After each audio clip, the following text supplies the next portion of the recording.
उसी दिन से तेरी टांगों वाला हो गए काला करुआ।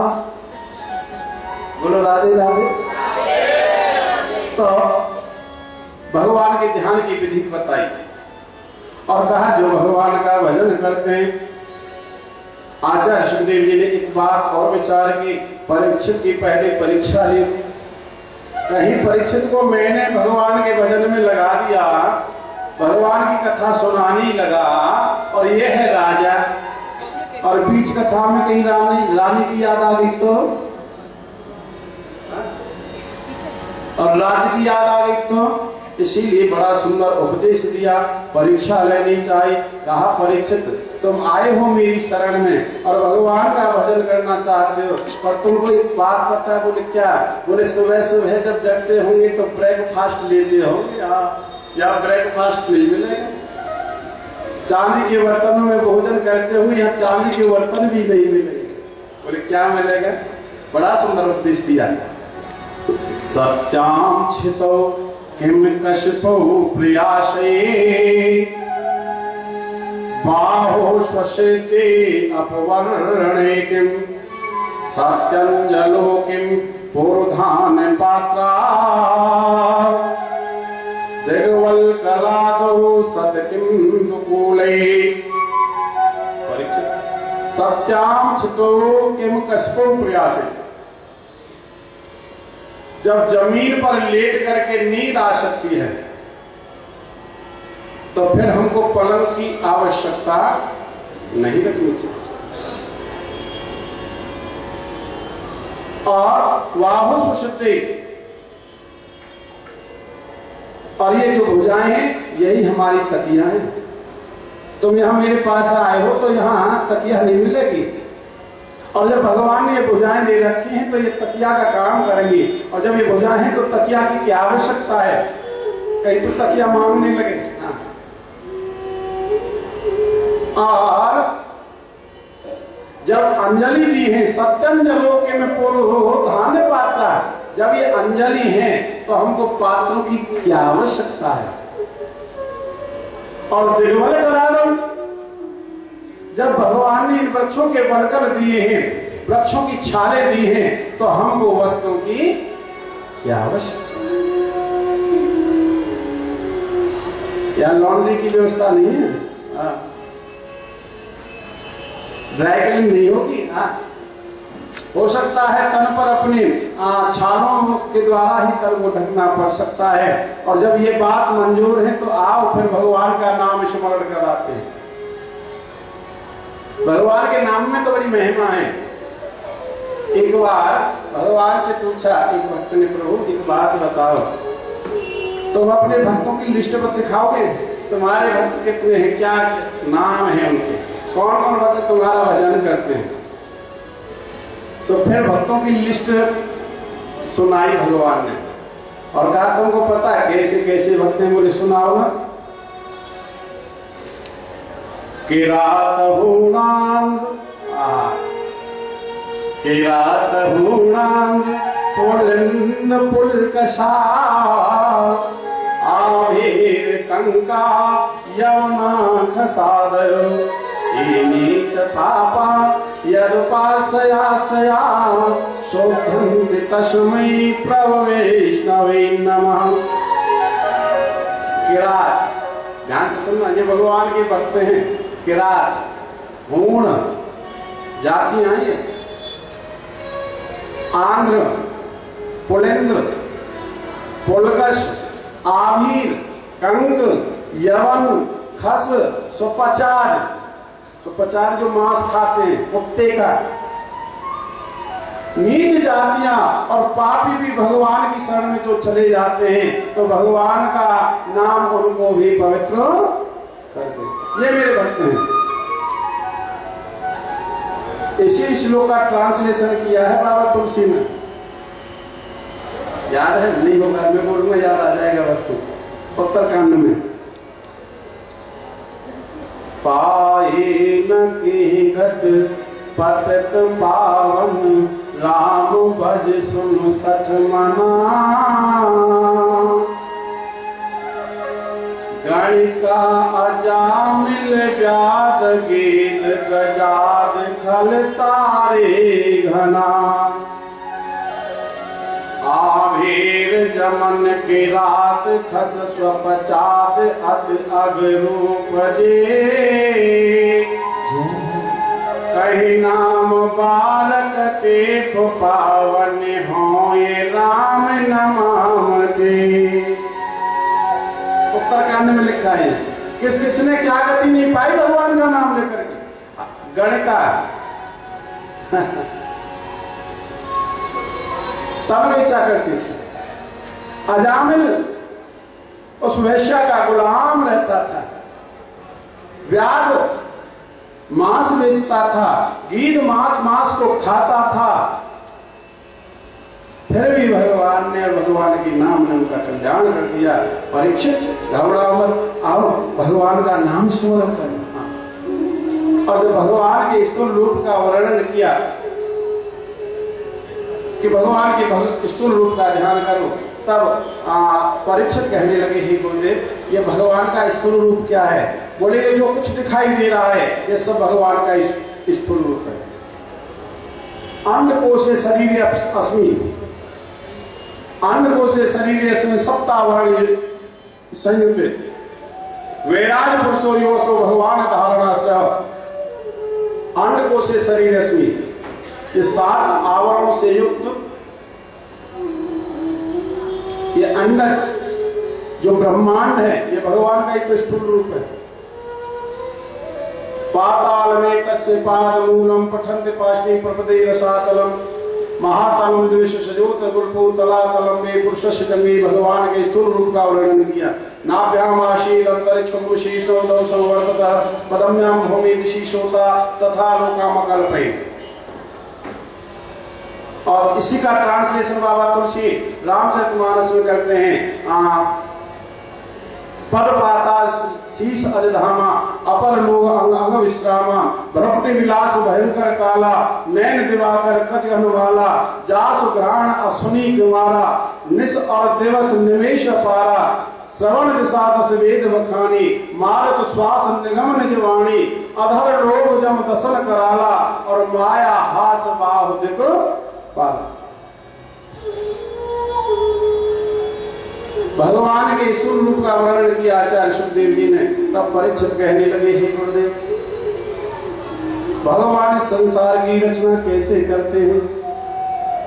ब्रह्मा आदमी नहीं जान पाते, बताओ कैसे भगवान संसार की रचना करते हैं? तब आचार्य सुखदेव कहने लगे परीक्षित यह तुम्हारा प्रश्न कोई नया नहीं है।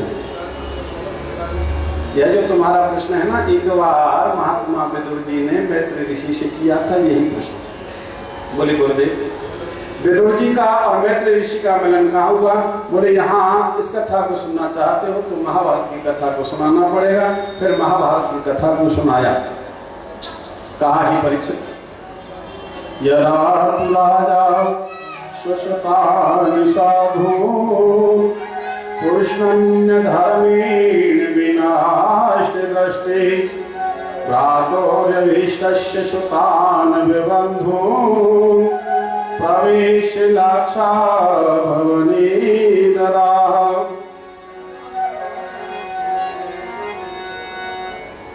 परीक्षित जो तुम्हारे दादाजी हैं कौन? युधिष्ठिर। 12 वर्ष का वनवास, 1 वर्ष का अज्ञातवास, 13 वर्ष के वनवास की अवधि को पूर्ण करने के बाद में तुम्हारे दादा श्री गए दुर्योधन के पास। दुर्योधन से अपना राज्य मांगा, दुर्योधन ने मना कर दिया। तो यहाँ भगवान श्री कृष्ण गोविंद मेरे माधव जो है परीक्षित वह संधि दूत बनकर के गए।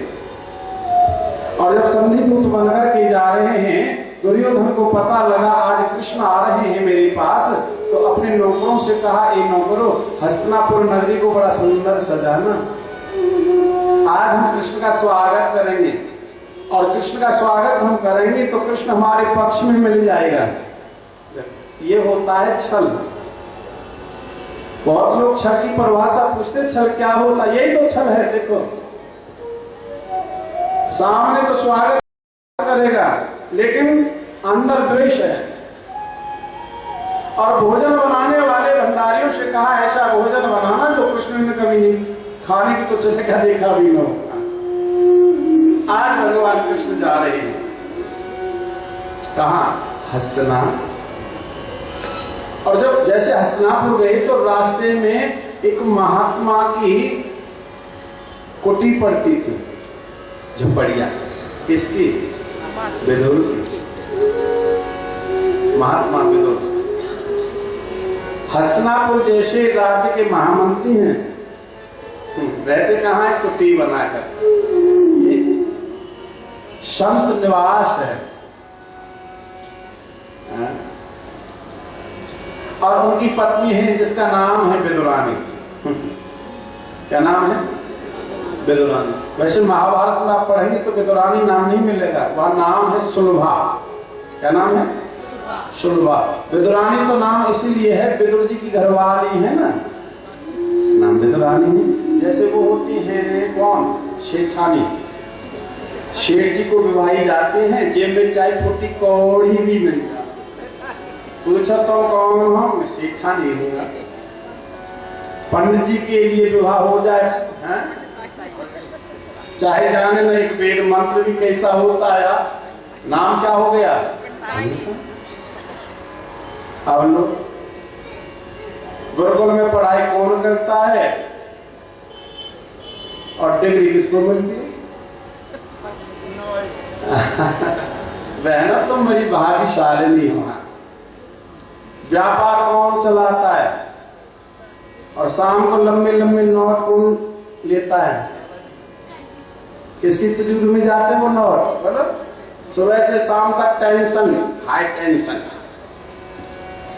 और शाम को आई वो गड्डी बना करके दे दी मैडम को। हाँ, तुमसे ज्यादा भाग्यशाली और कौन हो सकता है? तो नाम था उसका सुलभा। विदुर जी की घरवाली थी, इसलिए विदुरानी कहते हैं। विदुरानी कहने लगी अपने पति से, स्वामी मैंने सुना है आज कृष्ण हस्तिनापुर आ रहे हैं। बोले हाँ। बोले हमारे घर आ सकते क्या करें? और इतना कहा रोने लगी। बोले हमारे घर क्यों आएंगे? वह तो राजा के यहाँ जाएंगे, हस्तिनापुर जाएंगे, दुर्योधन के यहाँ जाएंगे, वह माल मिलेगा खाने के लिए, हमारे घर क्यों आएंगे? हमारे स्वयं के लिए भोजन नहीं है तो वो हमारे यहाँ क्यों आएंगे? इतना कहा तो आंखें नम हो गई। तब महात्मा विदुर ने कहा, विदुरानी भगवान आएंगे जरूर, और तू जाने ना आए, मेरे नंद नंदन यशोदानंदन श्री गोविंद है ना, वह अपने भक्त को तरनाए देखे, वह तो अपने भक्त को मन देखे है कि मेरे भक्त को मन कैसे जज्जागतो दूरम रेत देवम तत्सुत्त सतथैति दूरकम ज्योति सहज्योति वेकम तन्मे मनः से संकल्प मस्तु। चिंता मत, भगवान आएंगे। और पति के वचनों में विश्वास कर लिया परीक्षित, और भगवान श्री कृष्ण गए हस्तिनापुर में। हस्तिनापुर नगरी को इतना सजाया था दुर्योधन ने, दुल्हन से भी ज्यादा भव्य स्वागत किया। छल में, कपट में अंदर ले गया। आओ कृष्ण। गोविंद ने कहा पांडवों का राज्य वापस कर दो। दुर्योधन कहने लगा, कृष्ण सूची अग्रेम नियुद्ध श्यामे बिना युद्धेन केशव, एक सुई की नोक के बराबर जमीन वापस नहीं करूंगा। यदि उनको जमीन वापस लेनी है तो मेरे सामने आए युद्ध करें, बिना युद्ध के जमीन वापस नहीं करूंगा। भगवान कहने लगे तुम जमीन वापस नहीं करोगे तो मेरे कहने से 5 गांव को दे दो। बोले नहीं दूंगा। भगवान जाने लगे। दुर्योधन ने कहा, कृष्ण आओ, तुमको क्या आना पड़ी इस लेने देने के चक्कर को छोड़ दो। मैंने ऐसा स्वादिष्ट भोजन 56 प्रकार का भोजन बनवाया है कृष्ण तुम्हारे लिए, जो तुमने अपने जीवन में कभी नहीं खाया होगा। तुम्हारे नीच दुर्मति दुर्योधन, तू मेरे गोविंद का इतना अपमान करता है, जो सारे संसार को मेरा परमात्मा गोविंद भोजन देने वाला है। नीच दुर्मति दुर्योधन, तू उसको क्या भोजन करा देगा? भगवान चलने लगे। कहा दुर्योधन मैं भोजन नहीं करूंगा तेरे, आज का भोजन तो मैं काका विदुर की यहाँ करूंगा। और भोजन केवल दो परिस्थिति में किया जाता है दुर्योधन, और एक भी परिस्थिति मेरे सामने नहीं है। एक तो भोजन जब किया जाता है जब भोजन करने वाले के पेट में भूख लगी हुई हो तो भोजन किया जाता है, या फिर भोजन कराने वाले के मन में प्रेम हो तो भोजन किया जाता है। मेरे सामने कोई भी परिस्थिति नहीं है। पहली परिस्थिति तो मेरे को भूख नहीं लगी, और भूख भी लगी हो तो तेरे मन में मेरे प्रति प्रेम है। मैं तो जाता भगवान पदार्थ से नहीं रीझते हैं। भोजन खिलाकर के भगवान प्रसन्न नहीं होते, भगवान तो प्रेम से रीझते हैं। पदार्थ खाकर के जो प्रसन्न हो जाए वह संसारी, और प्रेम पाकर के जो प्रसन्न हो जाए वह संसारी नहीं, वह तो फिर परमात्मा। अरे बिक जाऊं एक तुलसी दल पर, भगवान तो तुलसी दल पर भी मिल जाते हैं। इतना सस्ता है मेरा परमात्मा। और वहां भोजन नहीं किया, 56 प्रकार के भोजनों को त्याग दिया। परीक्षित श्री गोविंद ने दुर्योधन के यहाँ जाकर के और कहा आए महात्मा विदुर के यहाँ, और महात्मा विदुर मंदिर गए हुए थे। कुंडी लगाकर के वो विदुरानी स्नान कर रही थी, और स्नान कर रही थी नग्न होकर के, कुंडी लगा रही। आज एक बात है, नग्न होकर के स्नान नहीं किया जाता, उपवस्त्र जरूर होना चाहिए वस्त्र और तन पर। महात्मा विदुर एक साधु हैं, तो पत्नी साध्वी जरूर होगी। ध्यान से सुनना, पत्नी यदि साध्वी होगी तो पति साधु बन सकता है, पत्नी साध्वी नहीं होगी तो पति साधु कदापि नहीं बन सकता। पत्नी ज्ञानी होगी तो पति ज्ञानी जरूर। पति को आगे बढ़ाने में पत्नी की अहम भूमिका होती है सज्जनों। लेकिन एक महात्मा विदुर की घरवाली साध्वी होगी तो वो कितना बड़ा अनर्थ कर रही है, कितना बड़ा पाप कर रही है, नग्न होकर के स्नान कर रही है। क्यों? संतों ने जवाब दिया है कि नग्न होकर के इसलिए स्नान कर रही थी वो विदुरानी क्योंकि उसके पास में दूसरी साड़ी नहीं थी, इतनी गरीब थी, और एक साड़ी थी वह भी 20 पटी हो रही थी। एक हस्तिनापुर जैसे राजा, राज्य के महामंत्री, और उनकी पत्नी के पास में दूसरी साड़ी नहीं, कितना बड़ा धर्म होगा, अवर्णनीय। कुंडी लगा करके स्नान कर रही थी और भगवान कृष्ण आए, कुंडी खटखटाई। अरे काका जी हैं क्या? अंदर से आवाज आई, कौन है? गोविंद कहने लगे काकी मैं हूं श्री कृष्ण। परीक्षित श्री कृष्ण का नाम सुना, विदुरानी ने दौड़ी दौड़ी आई, वस्त्र पहनने का बहाना भी नहीं रहा, कुंडी खोल दी। गोविंद के दर्शन के गोविंद अंदर ले गए। गोविंद ने देखा मेरी काकी विदुरानी ने वस्त्र भी धारण नहीं कर रखे, अपने पीताम्बर को लिया, विदुरानी के ऊपर डाल दिया। विदुरानी का तन संसार में है, ध्यान से सुनना, तन कहाँ है? संसार में, और मन कहाँ है? संसार बनाने वाले। जब हमारा तन मन संसार बनाने में चला जाता है तो फिर हमको अपने तन का भान नहीं रहता कि हमारे तन पर वस्त्र है या नहीं। दौड़ी दौड़ी गई परीक्षित, चौकी लेकर के आई, गोविंद को बिठाने के लिए एक कोने में चौकी को लगा दिया। गोविंद से कहा गोविंद बैठो। गोविंद बैठने को हुए, विदुरानी कहने लगी गोविंद यहाँ नहीं बैठोगे, बोले और बोले उस कोने में, दूसरे कोने में आसन लगाया।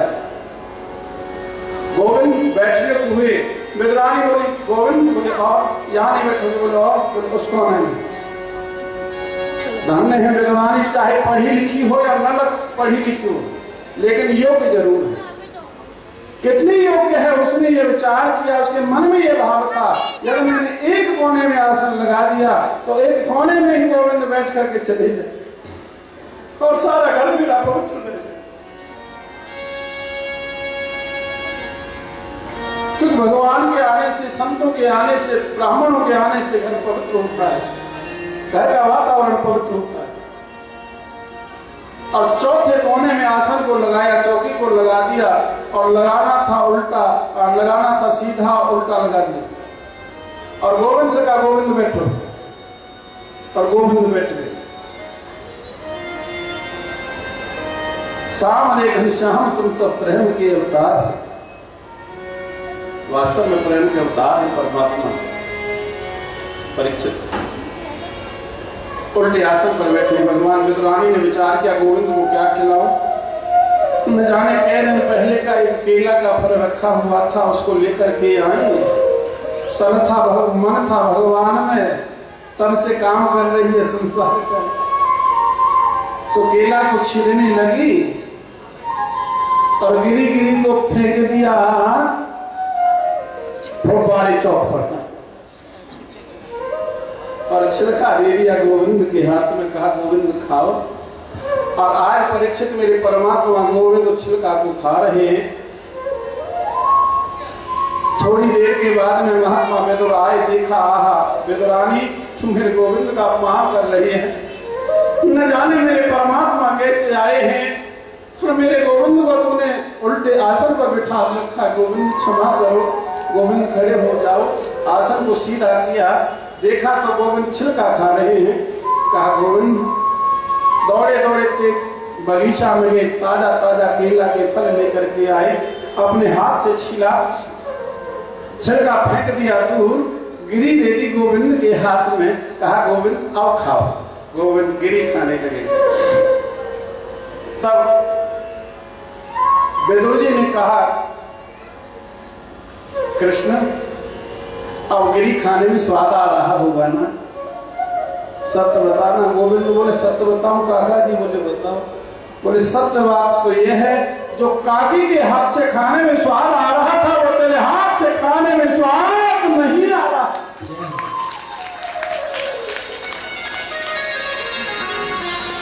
काकी के हाथ से खाने में बड़ा स्वाद आ रहा था। आहा, जब ये सुना तो महात्मा विदुर की भी आंखें नम हो गई। दौड़े दौड़े गए विदुरानी के पास में। विदुरानी, यह तो तुम्हारे हाथ से छिलका खाना पसंद कर रहे हैं मेरे गोविंद।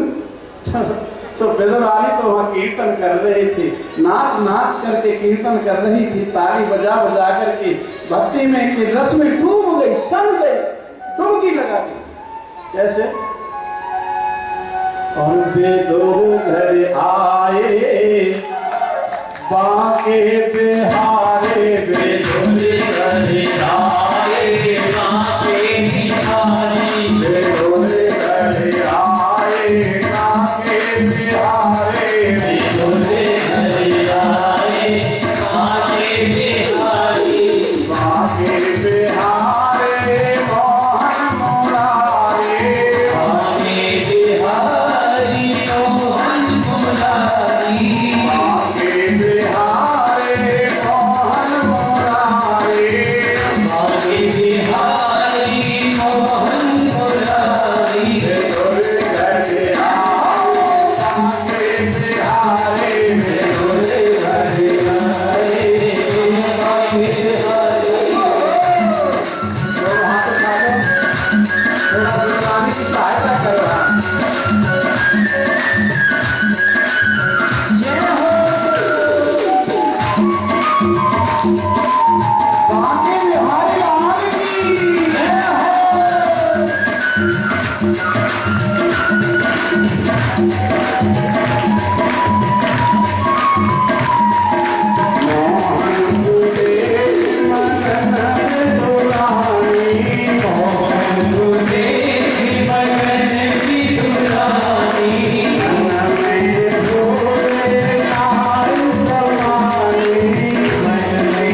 महाराज सुखदेव कहते हैं हे परीक्षित, विदुरानी का ध्यान भंग हो गया।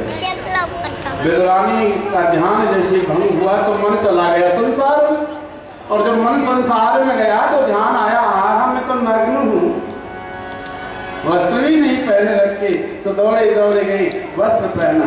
और इधर महात्मा विदुर ने गोविंद से कहा गोविंद तुम्हारी बात को दुर्योधन ने माना या नहीं माना? बोले नहीं माना। फिर महात्मा विदुर धृतराष्ट्र के पास में जाते हैं, धृतराष्ट्र को समझाया और उचित नीति सिखाई जिसे कहते हैं विदुर नीति। कौन सी नीति? कहा धृतराष्ट्र जैसे तुम अपना पुत्र मान रहे हो, प्रिय पुत्र मान रहे, इसने मोह को त्याग दो, यह तुम्हारे कुल का घातक हो सकता है। बस दुर्योधन ने सुना तो क्रोध करने लगा, कहने लगा अच्छा हमारे टुकड़ों पर जीवित रहता है, दास्या सुतम यत्तुल्यमेव पुष्टः, हमारे टुकड़े खाता है और हमारे टुकड़े खा करके यत्तुल्यमेव पुष्ट, अपने शरीर को पुष्ट कर रखा है, और पक्ष दुश्मन का ले रहा है। भक्त एक संत का अपमान कर दिया, और संत का अपमान कर देना कोई मजाक बात नहीं। बाबा कहते तुलसी साधु हो क्या तुरंत भवानी कर कल्याण अखिल की हानि। जिसने अपने पूजनीय लोगों का अपमान किया है, संत और ब्राह्मण का अपमान किया है, वह अपने कल्याण की हानि कर लेता है। महात्मा विदुर चले गए। इत्थम ब्रजन भारत में वो वर्षम, पूरे भारत देश में भ्रमण किया, क्योंकि भारत जैसा देश आपको कहीं नहीं मिलेगा।